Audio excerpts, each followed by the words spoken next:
Welcome to today's explainer. We're jumping right in because honestly, today's topic carries a ton of weight for pretty much anyone trying to navigate the modern world. I mean, we live in this era where the pressure to achieve, to hit those KPIs, and just meet endless societal expectations is absolutely relentless. We're constantly pushing forward, right? But I want us to hit the brakes for a minute.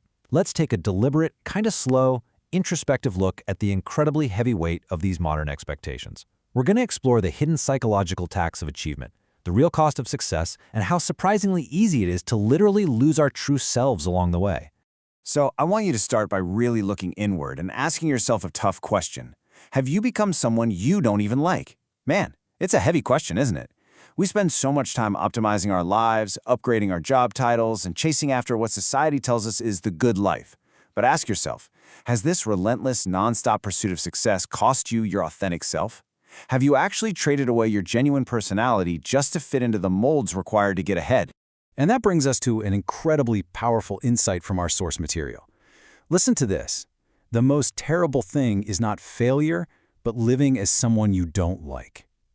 Take a second to really let that sink in. You know, society teaches us that failure is the ultimate boogeyman, right?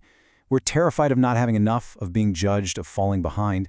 But the sources highlight a much more profound tragedy. Going in the exact wrong direction and actually succeeding at it, losing your core identity to the point where you don't even recognize or like yourself, is vastly more destructive than simply failing at a task. Moving into Section 1, the cost of success. Okay, imagine it's late at night. The house is totally quiet. You're washing your face before bed, and you look up into the mirror. The sources describe this chilling midnight realization where you look at your own reflection and you just see tired and shrewd eyes. You look at yourself and feel this massive sense of unfamiliarity, and maybe even a little bit of fear. You realize the person staring back at you is worldly, sure. They're cunning, and they're exhausted, but there's someone completely detached from the bright-eyed person you used to be. It's almost like you optimized yourself right out of your own personality. And that realization leads perfectly to what the text calls the tragedy of success. It's defined as winning the world but losing yourself. The source material uses this absolutely brilliant metaphor here. It describes this state as a withered soul, severely lacking in water. Think about it. The wealth, the status, the promotions, these things are supposed to be tools that nourish us, but instead, in the blind pursuit of them, we experience this emotional atrophy. We end up treating our purest joys, our authentic preferences, and our actual ability to perceive life like they're just poker chips. We literally pawn them off piece by piece to the passing years, leaving our inner selves completely dried up. That brings us to Section 2, dreams or just fear. Here, we really need to contrast two very different types of drive. On one hand, we have the genuine pursuit of excellence. This is healthy, it's light-filled ambition, the kind that makes you actually want to jump out of bed in the morning. But on the other side, we have what's called escape-style effort. And this is driven entirely by fear. It's a toxic sprint where you aren't actually running toward a goal. You're just desperately running away from a feared version of yourself. It's like sprinting on a corporate treadmill set to maximum speed, not because you want to finish a marathon, but because you're absolutely terrified of falling off the back. So what's actually fueling this escape-style effort? Well, the sources break it down into these core drivers: peer pressure, the deep-seated fear of powerlessness and mediocrity, and the absolute dread of stopping and being labeled not hardworking. So the crucial takeaway here is this.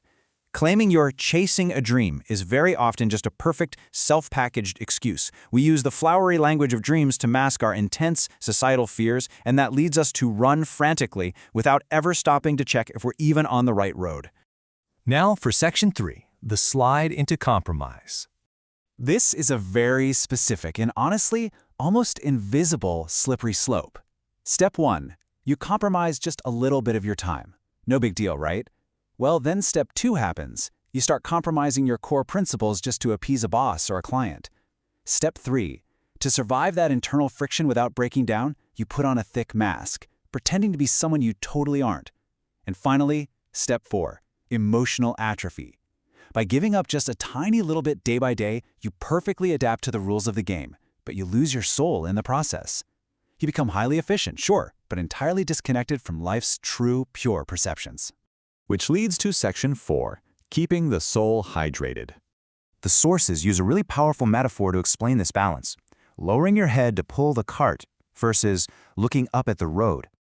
Lowering your head represents the hard work, the grinding, doing the daily tasks. And hey, that is absolutely necessary. But the wisdom lies in realizing you must frequently pause all that hard work and literally look up at the road to verify if your current path still aligns with your authentic intentions, or if you've completely veered off course out of pure fear. So how do we practically do this? The text actually offers these very actionable remedies. We're talking about a simple cup of tea in a quiet room, just 15 minutes of pure, uninterrupted solitude. Or engaging in a non-utilitarian hobby, meaning doing something you love purely for the joy of doing it, not because it looks good on a resume or makes you an extra buck. These habits are vital. They act as an oasis. They are literally the water that prevents your soul from drying up amidst this relentless modern rush. Finally, Section 5, Finding the Original You. The sources strongly urge us to maintain a clean place in our hearts for the undisguised self. Because no matter how fast the world is spinning around you, and no matter how many masks you have to wear to navigate your career, you absolutely must build an untouchable sanctuary inside yourself. This clean place? It's where you preserve your genuine preferences, your pure joys, and what the text beautifully calls your original youth, that completely uncorrupted, bright version of yourself. And I want to leave you with this final, genuinely provocative thought from today's explainer. Think about this. When you finally reach the summit, when you get the fancy title, the money, all the success you've been working so incredibly hard for, will you still recognize the person who started the journey? Take a moment today to really think about that. Keep your soul hydrated, protect your clean place, and just make sure that the person you become is someone you actually want to be. Thanks for exploring this with me today.